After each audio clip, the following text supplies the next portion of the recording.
everyone, welcome back to Diksha Karnataka YouTube channel, and you are watching your favorite series case Sankalp KCET 2026. And as we are continuing with our discussion for the chapter Ray Optics and Optical Instrument, today is the part 3 of the chapter, and today we are going to discuss lenses and prisms, everything related to lenses, lens equation, lens formula, and obviously the prism equation as well.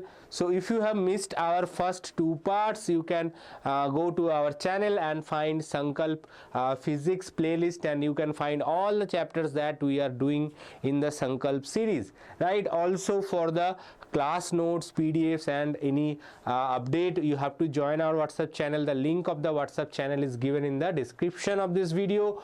Also, if you have not yet subscribed to our channel, please don't forget to subscribe to our channel. And let's look into our result of last year.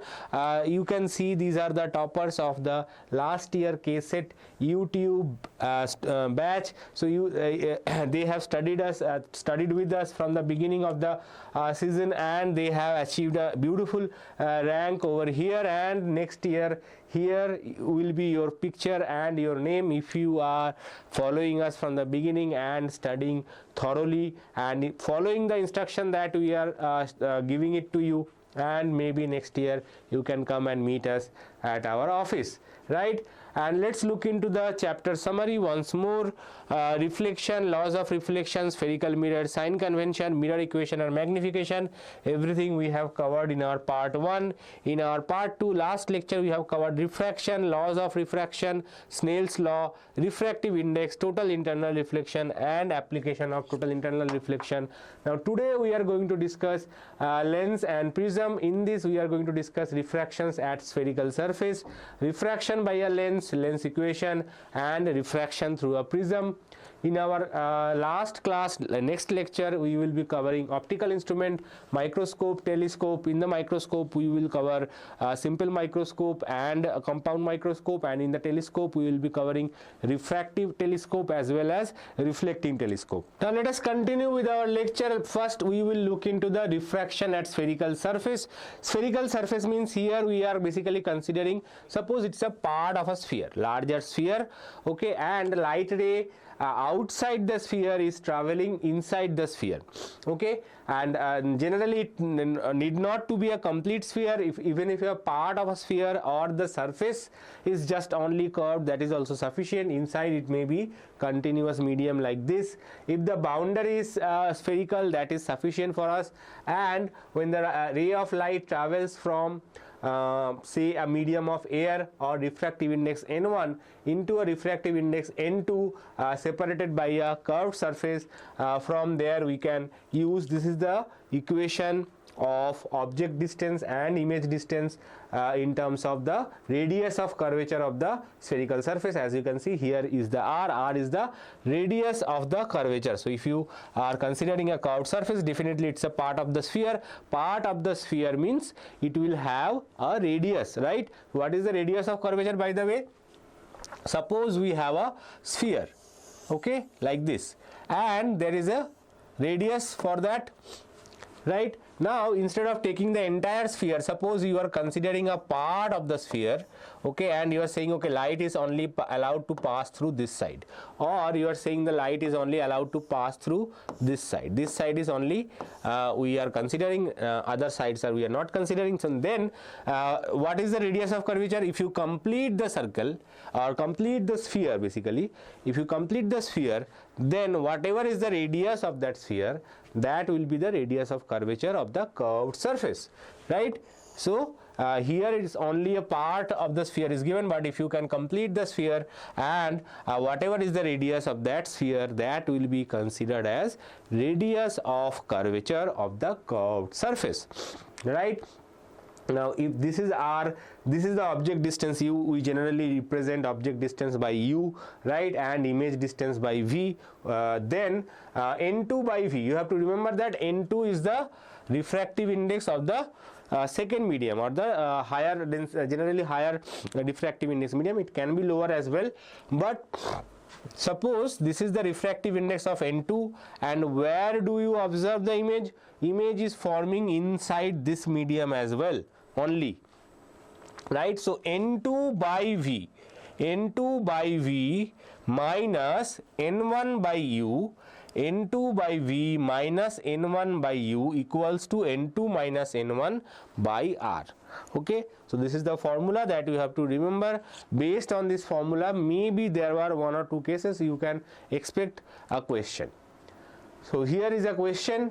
Light from a point source in air falls on a spherical glass surface. Refractive index of glass is given 1.5 and air means refractive index, as I said, is 1 and radius of curvature is 20 centimeters. So N1 is 1, N2 is 1.5, R is 20 centimeter.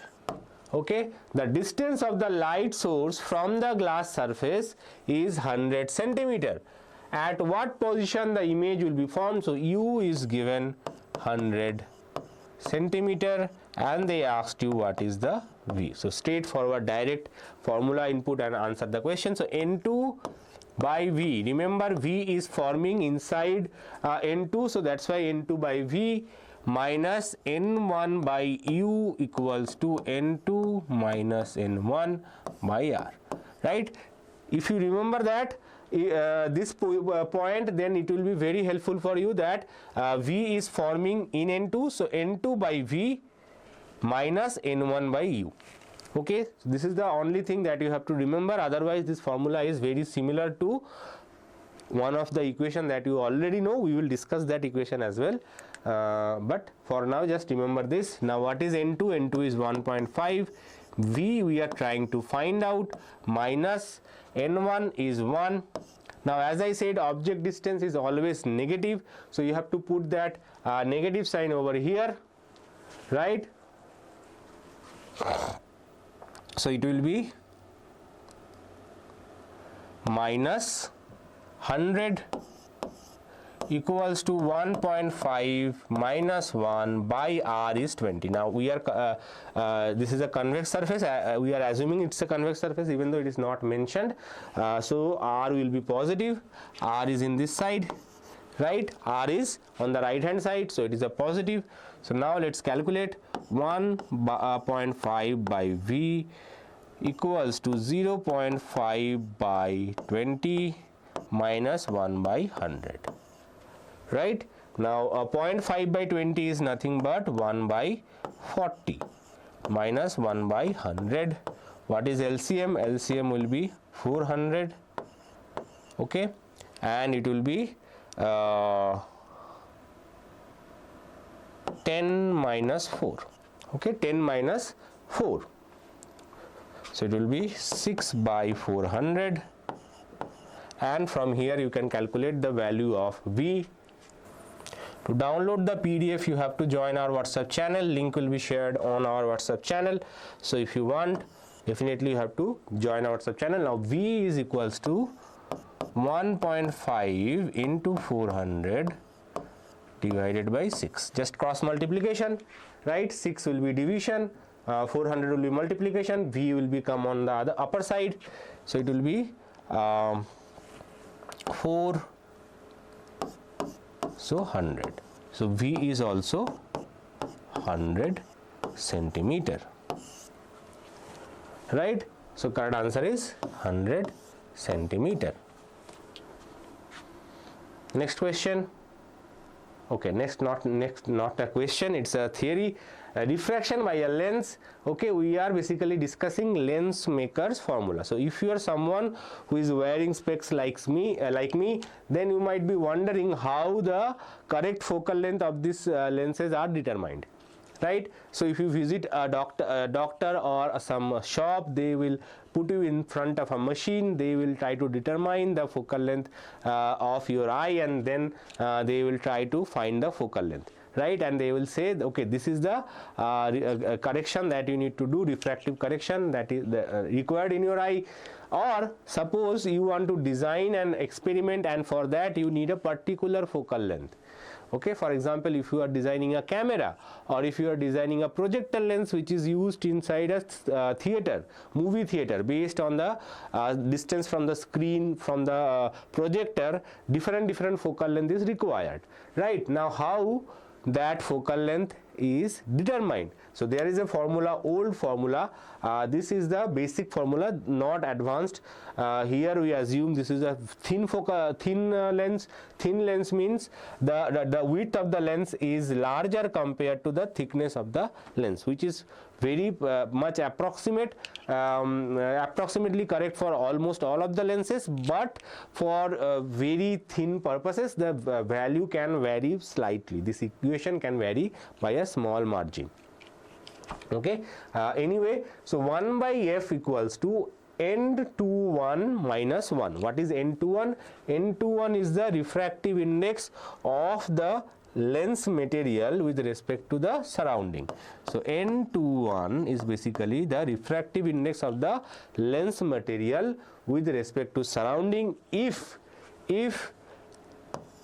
surrounding medium is air, then n21 generally becomes the absolute refractive index of the second medium. Okay, absolute refractive index of the second medium. Now we have already discussed absolute refractive index. What is absolute refractive index means, right? Now that becomes n2 minus 1 divided into 1 by r1 minus 1 by r2. Now here also you have to put the signs for particular, especially the radius of curvatures. Okay, radius of curvature r1 is for this surface. Okay, so as you can see, this is r1. r1 is for a convex lens, r1 is positive. Concave lens, it will be opposite. And r2, this is r2. Obviously r2 it is curved in this way, so r2 is negative, right? For a concave lens it will be opposite. For a concave lens, how does a concave lens looks like? A concave lens looks like this. So as you can see, this is the first surface. So how do we say which one is r1, which one is r2? Whoever comes first. So object is always, as I said, object is always here. So object is always on our left hand side. So whoever is closer to the object, that will have the first radius of curvature. So this is r1, and in this case r1 is negative, and this is r2, and this is positive. So you have to put the sign as well. If it is equiconvex or equiconcave, okay, then magnitude of r1 is equals to magnitude of r2, but sign will be still different. Okay, so this is a very simple formula. 1 by f equals to n minus 1, 1 by r1 minus 1 by r2. Let's see a question. An equiconvex lens made of glass of refractive index 3 by 2 has a focal length f in air. It is completely immersed in water of refractive index 4 by 3. The percentage change in the focal length is. So first of all, what is refractive index in air? Obviously not f, but 1 by f. Remember, it is 1 by f equation, not f. Okay, now refractive index of the medium is given 3 by 2 minus 1, 1 by r1 minus 1 by r2. We are not putting any values over here, it will cancel anyway. And in water, it is, now when you immerse a liquid into water, the relative refractive index, what will be the relative refractive index? First of all, that thing you have to understand. Suppose I have a glass, refractive index of glass is 3 by 2.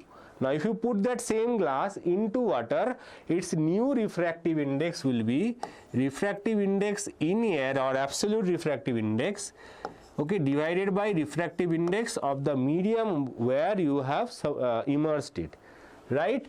So it will be 3 by 2 divided by 4 by 3, or it will be 9 by 8. Okay, so refractive index of glass in water will be 9 by 8. Okay, so 9 by 8 minus 1. So you have to divide the original refractive index with the refractive index of the medium. Okay, that is how you calculate the relative refractive index. So 1 by R1 minus 1 by R2, they will remain same, so we will not consider. Now if you divide this 1 and 2, so if you divide 1 by 2, then what you will get? 1 by F air divided by 1 by F water equals to, obviously these will cancel, you will get 3 by 2 minus 1 by 9 by 8 minus 1. Now 3 by 2 minus 1 is 1 by 2, right? Just mathematical calculation. And 9 by 8 minus 1 is 1 by 8. So it will be 8 by 2, that is 4. Okay, now let's see. FW will go up. FW by F air equals to 4, or F water is given by 4 F air. So it is 4F. F air is given as F, right? So this is the 4F. Now they asked you decrease or increase. This is where student makes mistake. They see 4 times, so 400% increase. So this is where student makes mistakes. It is not 400% increase. Increase means final minus initial. Final minus initial change. Okay, so 4F minus F, so it will be 3F. So that is basically 300% increase. Okay, so 300% increase, not 400%. The student make mistakes, so this is the problem. Not a super difficult problem. You can solve it if you are solving it step by step. First you write the lens maker's equation, divide them, calculate the focal length, and then you have to find the difference. If they say it will be 400 times or 4 times, that is fine, 400% times. If instead of increase or decrease, if it was given as times or multiplication in the form of multiplication, then it is fine. But if they say increase or decrease, you have to find the difference. Very, very important to understand this. Now refraction by a lens. Now few points that you have to remember. For a convex lens, the focal length is positive, and for a concave lens, the focal length is negative. So this is what I already mentioned. Now let's look into the summary. So here first is concave lens. Okay, concave lens is similar to that of similar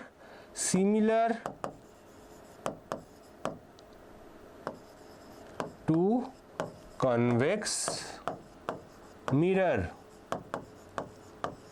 right? If you remember, in case of convex mirror, if you put the object at infinity, you will get the image at focus, behind the lens, highly diminished, point size, virtual and erect.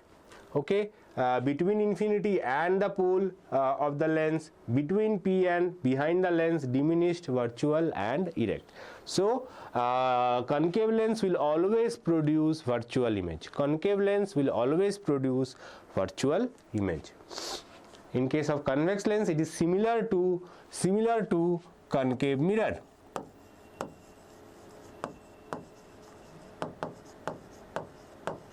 Okay, at infinity, at focus, highly diminished, point size, real and inverted.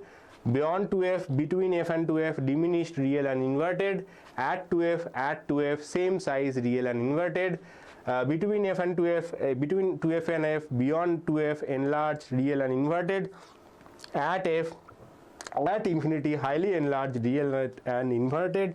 Between P and F, behind the lens, enlarged, virtual and erect. So this is the out of all these, this is one of the most used property of concave lens, convex lens, because this property is used when you are using it as a spyglass. Okay, so if you are someone who is interested in Sherlock Holmes stories or movies or series, you will see that Sherlock Holmes always use a magnifying glass to observe things, right? What is that magnifying glass? That is basically a convex lens, and he is using it for objects which is closer to the focal length, so that everything appears bigger. Okay, so that's just a fun fact. So this is not spherical mirrors, this is lens. So convex lens always forms real and virtual images. For object distance greater than f, it forms real images.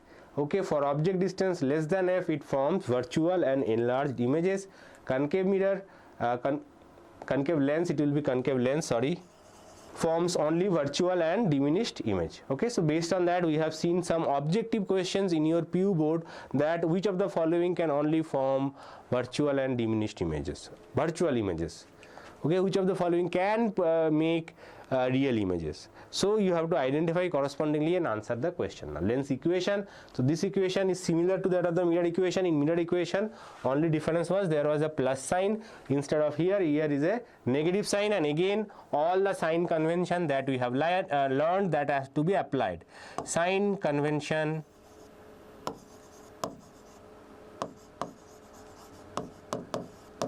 is applicable. Okay, there is no escape from sign convention. As I said, u is always negative, u is always negative, f is negative for concave lens, and f is positive for convex lens, and v will be positive or negative based on the situation. If v is positive, then it's a real image. If v is negative, it's a virtual image, opposite to that of mirror. In case of mirrors, if v was negative, that was giving us real images. V is positive means it was a virtual image, but in case of lens, it is exactly opposite to that, right? Magnification m is given by v by u, and here you see that there is no negative sign that was in case of mirror. Okay, sign convention is applicable here as well. If m is negative, that means the image is inverted. Okay, if m is negative, that means image is inverted. If m is positive, then the object is erect. Also, if m is greater than 1, it represents increased size or enlarged image. If m is less than 1, it represents diminished object. Okay. Now, power of a lens, very important. So those who are wearing glasses like me, they are familiar with this. We say, what is your power? So power is not the power of your eye, power is power of your lens. Okay, -1. We say -1, -2.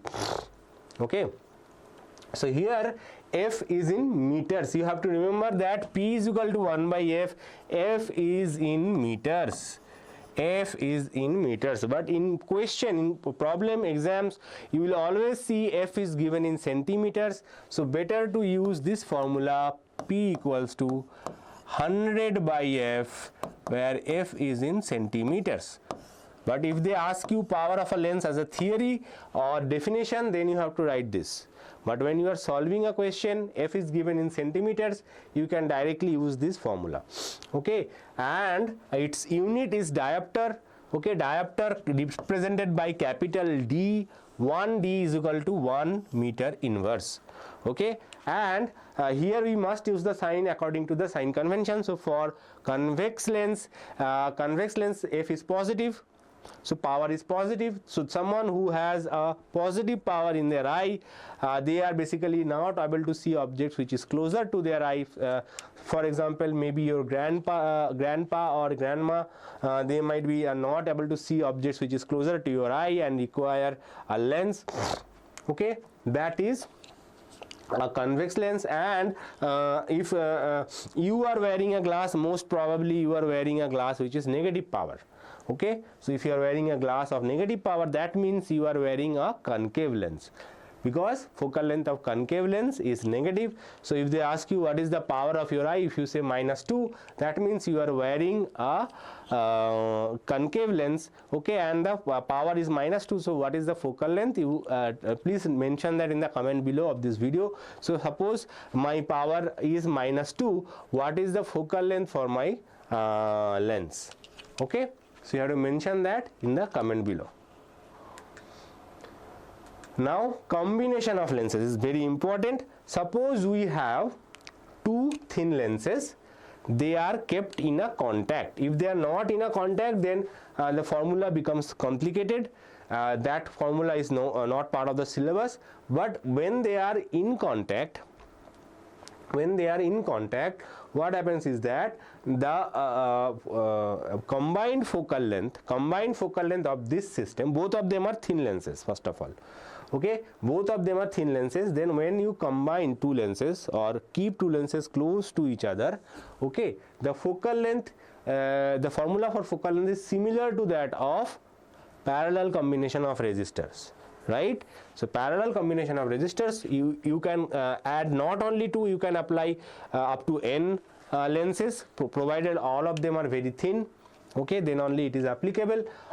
For example, here the focal length is given by f1 f2 by f1 plus f2, right? If you simplify this, you will get this. So you have to remember this formula as well. Maybe in some cases this might come handy and save some time for you. Okay, and this formula is valid for n number of lenses, no problem in there as long as they are thin. Okay, now let's move on. In terms of power, if you see the power of the combination is basically given by P equals to P1 plus P2. So power gets added. So this is the power for the combined lens, this is the power for the first lens, this is the power for the second lens. Okay, and there was a very common question that used to come in your midterm exam or maybe in your pre-board exam, right? I will solve that in future video, not today. That is a numerical question, not a MCQ question for KCET, but for PU board exam or for maybe someone those who are studying in CBSE, in your board exam you might see such questions. We will solve that in due time. Now this is a very interesting fact, cutting of a lens. Okay, based on this recently there are few questions which are coming. So you have a lens, convex lens of focal length f. Okay, what will be the focal length if you cut it like this? If a symmetrical convex lens of focal length f is cut into two parts along its optical axis, this is the optical axis, this is called optical axis. Definitions and everything you have studied in your class 10th. So I am not discussing what is optical axis, what is principal axis, what are the principal rays, ray diagrams, that you have already completed in your class 10th.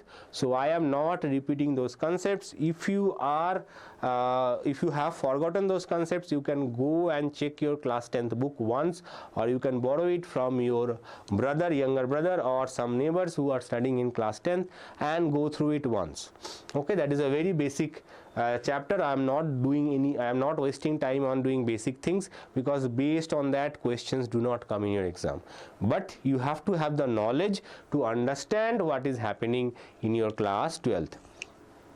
Okay, if the symmetrical convex lens of focal length f is cut into two parts along its optical axis, then the focal length of the each part, a plano-convex lens, is cutting of a lens. So cutting of a lens is of late very popular. Nowadays we are seeing some questions based on how a lens is cut and how they are joined again.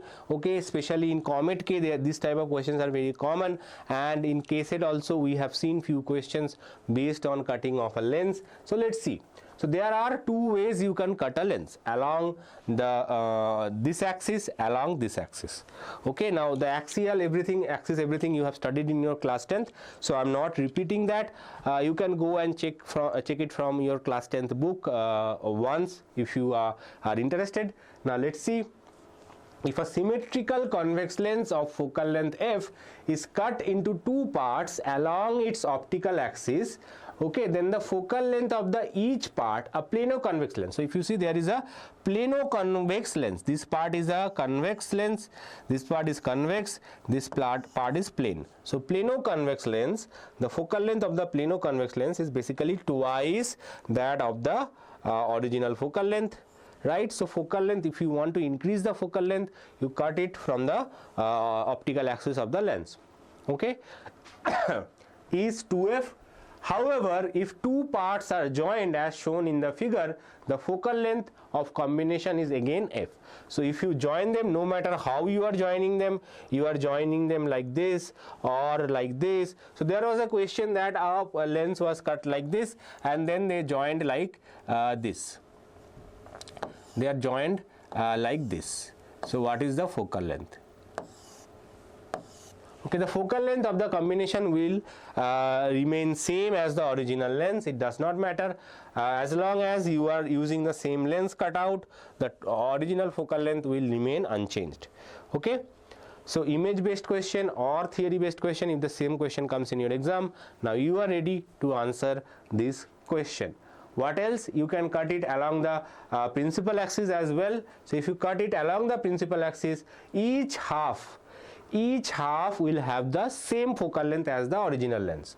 Okay, if a symmetrical convex lens of focal length f is cut into two parts along the principal axis, then the focal length of each part remains unchanged as f. If these two parts are joined with curved ends on the f side, on the one side, okay, focal length of the combination is f by 2, but on joining the two parts on opposite ends, the net focal length comes to be infinity. So if you join them like this, 1 by f plus 1 by f, so it will be f by 2, right? But if you join one up, one down, then the focal length will be infinity. There is one more question that we have a lens. Okay, you cut it from here, remove this portion, and then you join them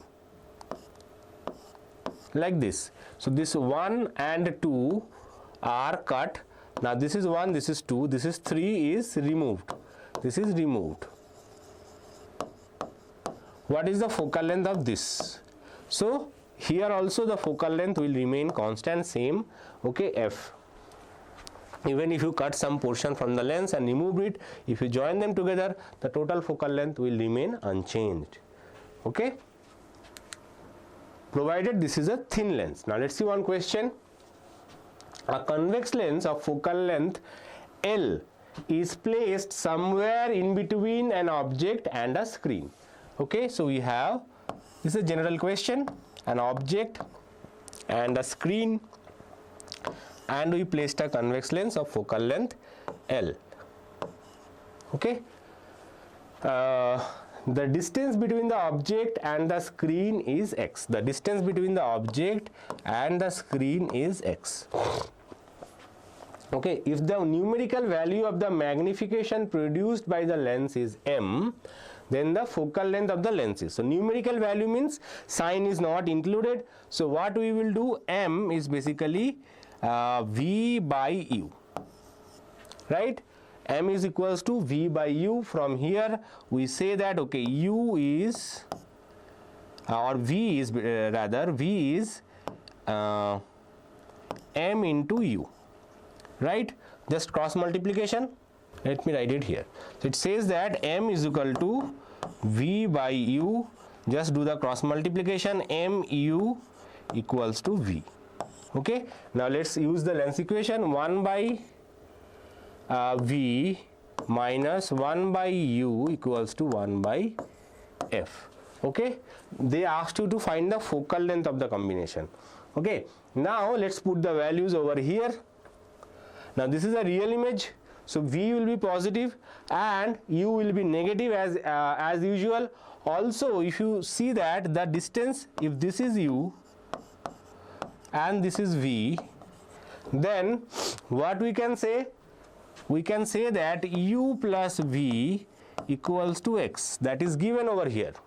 U plus v equals to x. So if you put this value over here, you will get u plus m u equals to x, or u 1 plus m equals to x. So u equals to x by 1 plus m, right? What is v?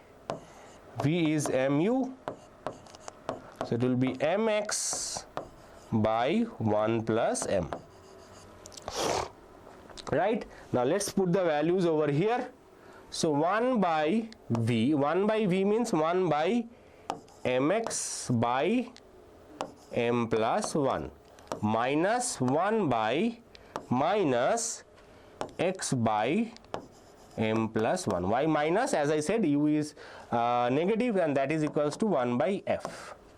So just invert it, m plus 1 by mx plus m plus 1 by x equals to 1 by f, right? This is inverted. Now m plus 1 will be common, m plus 1 will be common, and you will get 1 by mx plus 1 by x. In fact, not only 1 by m plus 1, x will also be common. X will also be common. So it will be m plus 1 by x. So 1 by m plus 1 equals to 1 by f. Okay, now let's do this multiplication. M plus 1 by x, m plus 1, right? Cross multiplication, m 1 plus m, that is m plus 1. So here you get this is equal to 1 by f. So f equals to mx divided by m plus 1 whole square. Okay, just invert this, multiply it and invert it. If you want one more step, let me write it over here. M plus 1 whole square divided by mx. So f equals to mx by m plus 1 whole square, right? So mx by m plus 1 whole square. So correct answer option B. This is a very interesting question. Okay, I think this is from Comet K. Now here is the refraction through a prism. Now when the light enters a prism, a beautiful thing happens. Okay, so here suppose the light is entering the prism at an angle of incidence I. What is prism, by the way?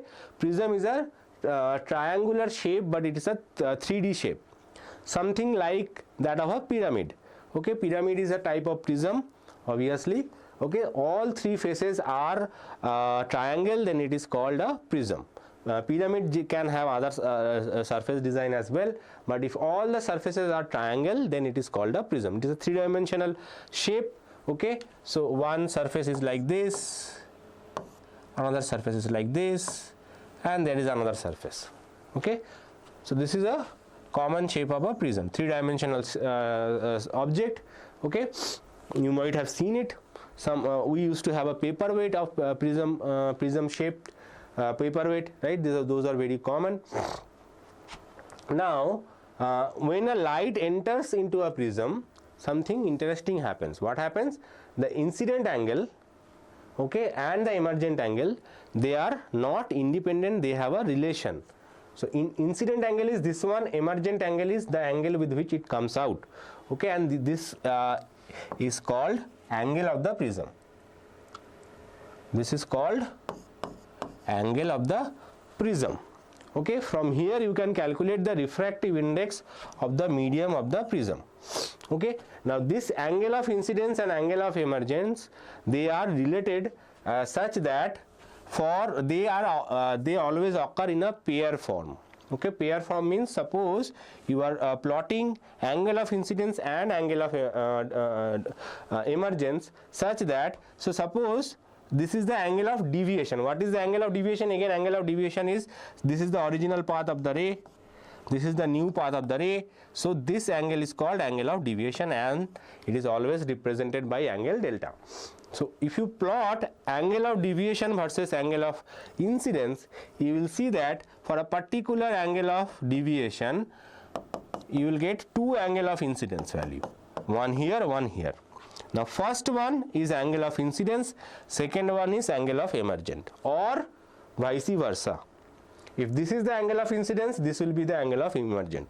They are not independent, they have a relationship like this. This is a unique curve, but there is a particular point where angle of emergence and angle of incidence, they coincide.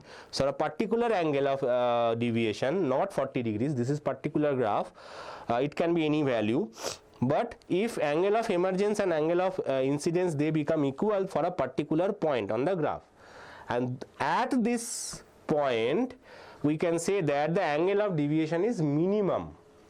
Angle of deviation is minimum, that means the light ray deviates the least. For any other angle of incidence, the light ray will deviate more than that value. So there is a minimum value of delta. Okay, depending upon the material of the prism, depending upon the angle of the prism, the delta value can change, minimum delta value can change, but that is a fixed for a given prism. The delta value is fixed for a given prism. Okay, and that delta value is calculated by I plus E minus A. I plus E minus A. Okay, so minimum angle of deviation is given by 2I minus A. So delta was I plus E. Delta was, what is the normal value of delta? Normal value of delta was I plus E minus A. Now for minimum angle of deviation, for delta mean, I is equals to E. I is equals to E. So both of them can be represented by same I.